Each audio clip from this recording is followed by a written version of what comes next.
روي أن امرأة دخلت على داود عليه السلام قالت: يا نبي الله، أربك ظالم أم عادل؟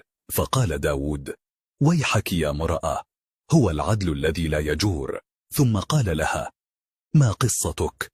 قالت: أنا أرملة وعندي 3 بنات أقوم عليهن من غزل يدي، فلما كان أمس شددت غزلي في خرقة حمراء، وأردت أن أذهب إلى السوق لأبيعه وأبلغ به أطفالي، فإذا بطائر قد انقض علي وأخذ الخرقة والغزل وذهب، وبقيت حزينة لا أملك شيئا أبلغ به أطفالي.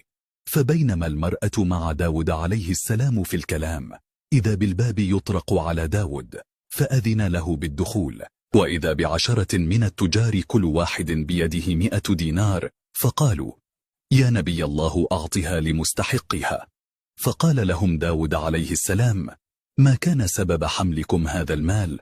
قالوا: يا نبي الله، كنا في مركب فهاجت علينا الرياح وأشرفنا على الغرق، فإذا بطائر قد ألقى علينا خرقة حمراء وفيها غزل، فسددنا به عيب المركب، فهانت علينا الريح وانسد العيب، ونذرنا لله أن يتصدق كل واحد منا ب100 دينار، وهذا المال بين يديك فتصدق به على من أردت.